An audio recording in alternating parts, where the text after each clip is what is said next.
Послание Путину. НАТО проверяет реакцию России в небе. Самолеты Британии подняты и отправлены к границам Беларуси и РФ. Неожиданный ход Запада. В чем суть? Новый ракетный удар по территории России. Украина отвечает за блэкаут. ВСУ открывают огонь через несколько часов после субботних переговоров Зеленского и Трампа о томагавках. Атака на Байдена. 46-й президент США, который начал новый этап лечения от онкологии, пытается сдержать удар. Кто бьет по ушедшему из Белого дома президенту? Украинцы готовы покинуть Европу и вернуться в Украину, но есть условия. Одно из них – выход ВСУ на границе 1991 года. Результаты опроса обсудим. Беларусь публикует первые кадры начала проверки боевой готовности армии. Куда движутся войска по поручению Лукашенко? Реакция Киева и обращение белорусской оппозиции. Что происходит? Узбекистан разворачивает антитеррористическую операцию. В страну направляются войска Казахстана, Азербайджана, Таджикистана и Кыргызстана. В то же время в соседнем Афганистане новая война. Нанесен авиаудар. Что происходит в регионе? Задержание российского коррупционера с золотыми костылями, защита продуктовых магазинов, а также призыв отобрать у Пугачевой российскую пенсию. Кто пошел против уехавшей примадонны? Об этом и не только. Досмотрите. Всем привет, это «Время Прядко», коротко, четко и по делу о том, о чем говорят в мире. Как всегда, жду ваших комментариев и ответов на мои вопросы. Пожалуйста, поддержите лайком и поделитесь видео на своих страницах в соцсетях. Время начать. В Литве готовятся оборонять продуктовые магазины на случай войны. В Вильнюсе прошли учения, организованные Союзом стрелков. Это особое подразделение литовской армии, объединяющее гражданское население, главная цель которых – защитить важнейшие магазины столицы, если вдруг в стране объявят чрезвычайную ситуацию. Власти уточняют, в случае ЧС магазины будут работать в обычном режиме, поэтому населению не стоит переживать. По всей Литве планируется открыть 207 так называемых вспомогательных магазинов и аптек, 27 из которых находятся в Вильнюсе. Даже в случае отключения электроэнергии или связи они должны будут обеспечить примерно половину жителей столицы продуктами первой необходимости в течение одного дня. Государство создало многоуровневую модель продовольственного резерва, чтобы даже в период кризиса жители были надежно обеспечены основными продуктами. Первые 3 дня жители используют личные резервы, на 4-6 дни ответственность берут на себя самоуправление, а 7-го дня активируется государственный резерв, говорится в заявлении правительственной канцелярии. Украинцы готовы покинуть Европу и вернуться в Украину, но есть одно условие. Почти каждый второй украинский беженец вернется на родину, если Украина восстановит границы 1991 года. Об этом свидетельствуют данные нового исследования Института экономических исследований Германии. Около 7% опрошенных рассказали, что задумаются о возвращении домой, если Украина вступит в НАТО и получит гарантии безопасности. Примерно столько же украинцев, которые выехали после войны в Европу, считают важным фактором возвращения на родину частичное освобождение территорий, которые сейчас подконтрольны России. При этом только 3% респондентов готовы вернуться в Украину без выполнения хотя бы одного из этих условий. Менее значимыми для большинства участников опроса оказались экономические факторы. Формирование послевоенного порядка определит, вернутся ли миллионы беженцев или останутся за границей навсегда. Это критически важно для экономического и демографического будущего Украины. Даже без полного освобождения территорий, надежной гарантии безопасности, европейская перспектива и антикоррупционные реформы могут побудить около 30% беженцев вернуться. Знаю, что среди моих зрителей есть украинцы, которые были вынуждены выехать из страны из-за войны и сейчас разбросаны по свету. Собираетесь ли вы возвращаться в Украину и при каких обстоятельствах? Интересен ваш взгляд на эти события. Является ли для вашего возвращения в страну фактор выхода ВСУ на границе 1991 года и вступления Украины в НАТО? В целом, опишите свои мысли по этому поводу в комментариях под видео. Интересно прочесть. А я продолжаю. Орбан собирает подписи против оборонных планов Европы. В своем фейсбуке премьер Венгрии написал, что впереди горячая осень, поскольку Европа все быстрее скатывается к войне. Он напомнил, что несколько недель назад в Копенгагене был представлен так называемый военный план Брюсселя, главная суть которого – Европа платит, украинцы воюют, а Россия, далее цитата Орбана, якобы будет истощена. В этот план власти Венгрии не верят и называют его мечтательным. Также у себя в соцсетях Орбан поделился снимками из Будапешта. На одном из фото венгерский премьер-министр подписывает петицию, которую называют «петицией против военных планов ЕС» и призывает венгров сделать то же самое. В Дании я ясно дал понять, мы этого не хотим. С тех пор против Венгрии развязали кампанию. Арсенал широк. Обвинения в шпионаже, фейковые скандалы и юридические хитрости. Против нас выступили в Брюсселе и задействовали своих местных ставленников. Мы не можем смотреть на это бездействуя. Мы снова должны показать, что венгерский народ не желает войны. Поэтому сегодня мы запускаем сбор подписей против военных планов Брюсселя. Мы будем в каждом городе и в каждой деревне. Нам нужен каждый миролюбивый венгр.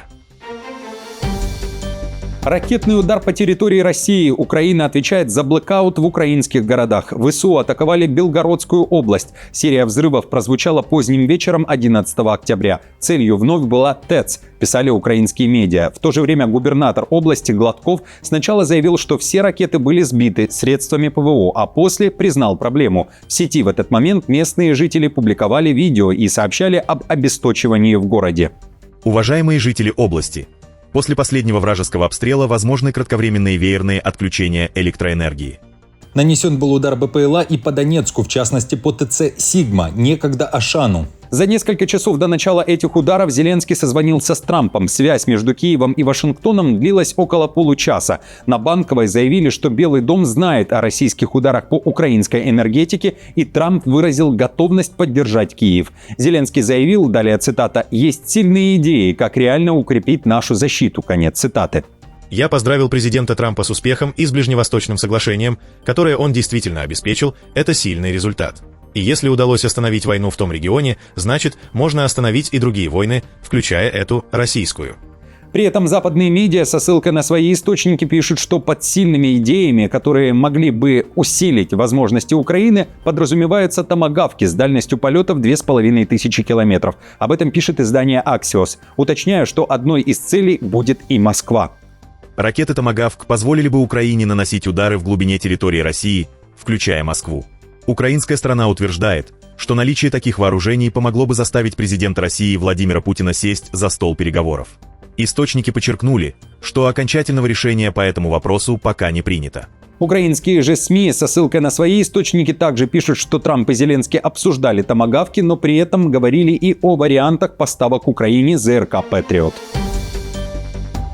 Москва под прицелом британских спецслужб. 2 самолета-разведчика Лондона провели 12-часовую операцию вдоль границы России и Беларуси, захватив в том числе всю территорию от Арктики до Украины. Полет прошел под прикрытием американского самолета-заправщика. Эта миссия стала самым масштабным разведывательным вылетом Альянса в 2025 году и рассматривается как прямое послание Кремлю. Маршрут проходил вдоль Беларуси, Украины и Балтийского региона. Пресс-служба британского оборонного ведомства пишет, что это ответ Кремлю на активность дронов и военных самолетов в воздушном пространстве НАТО.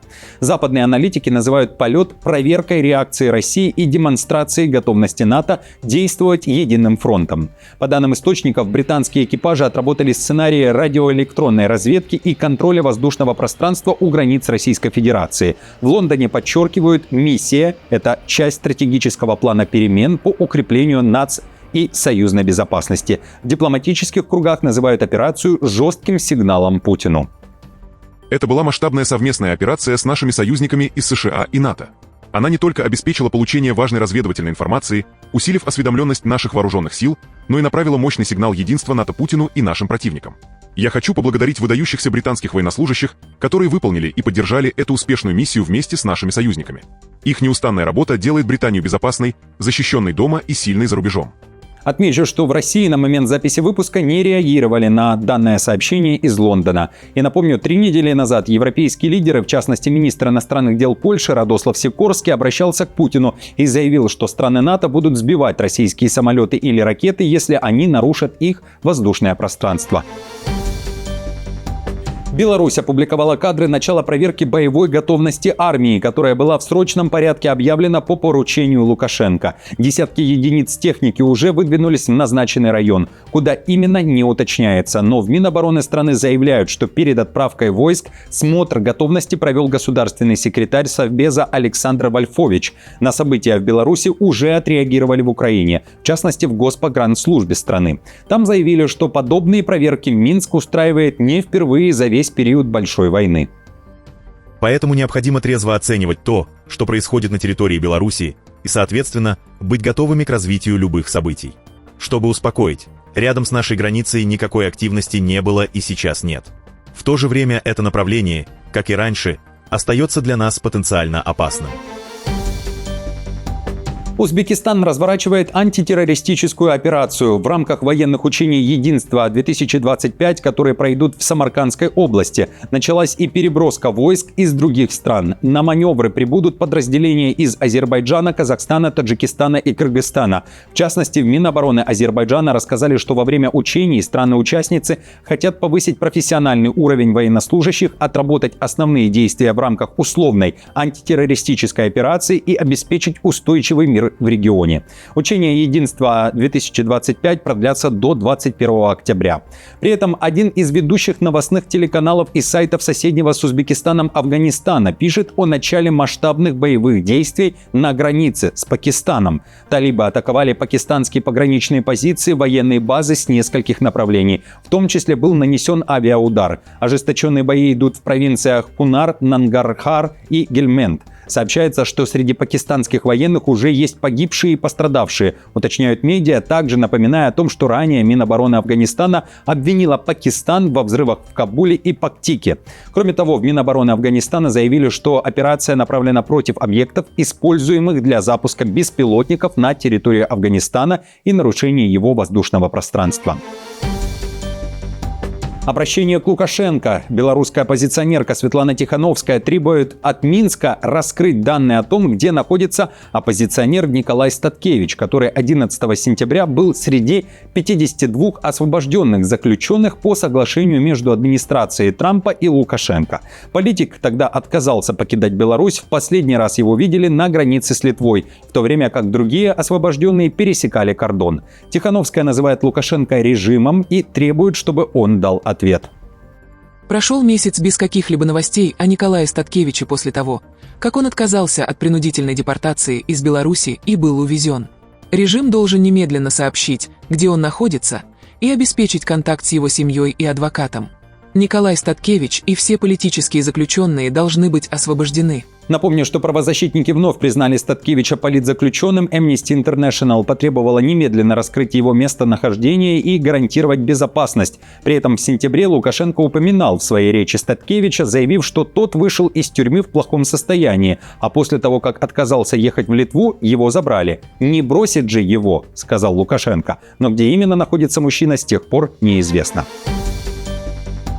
Атака на президента. Байден, который начал проходить новый этап лечения от онкологии, подвергается нападкам со стороны республиканцев и, в частности, Трампа. Об этом пишет западная пресса. В США уточняют, сейчас бывшему президенту назначен курс лучевой терапии в рамках плана лечения рака простаты.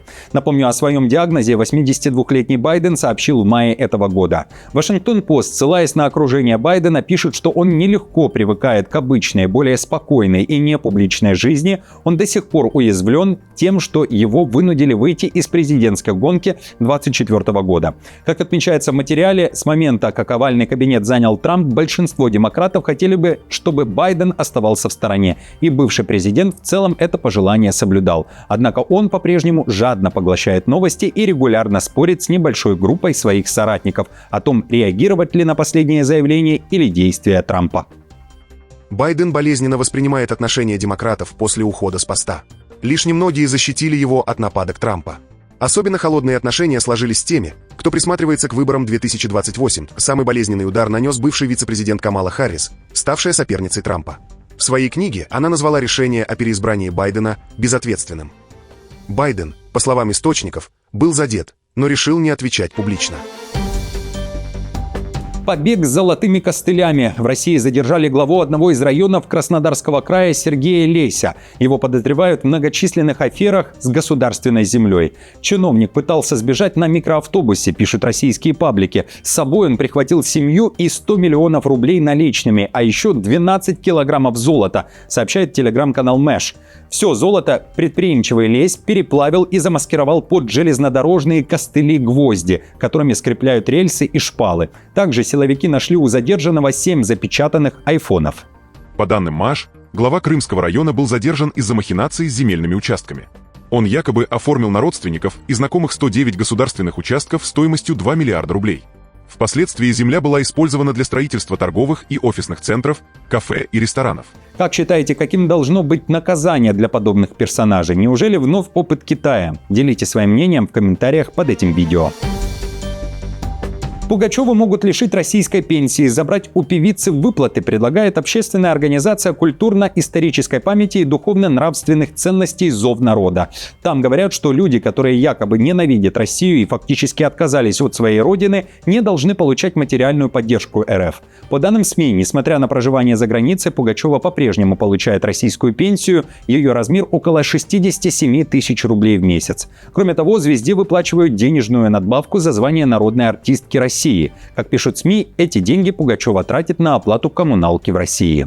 Мы с движением уже обращались в Государственную Думу с предложением доработать законодательство, чтобы все, кто сбежал из страны, получили статус иноагентов, экстремистов или террористов и были лишены государственных выплат и льгот. Такие личности, как Алла Пугачева, не должны получать от России ни копейки. Это вопрос принципа, вопрос национальной гордости и справедливости. Напомню, в прошлом месяце Пугачева дала трехчасовое интервью YouTube-проекту «Скажи Гордеевой». Видео собрало 26 миллионов просмотров. Пугачева рассказала о том, почему выехала из страны, с кем из российских политиков общалась, как в свое время трепетно относилась к Путину, а также заявила, что не предавала Россию, а наоборот была предана ею. Друзья, на этом все. Спасибо вам большое за просмотр. Поддержите, пожалуйста, меня лайком, подпишитесь на канал. Также переходите в плейлисты для того, чтобы смотреть другие выпуски. До встречи уже завтра.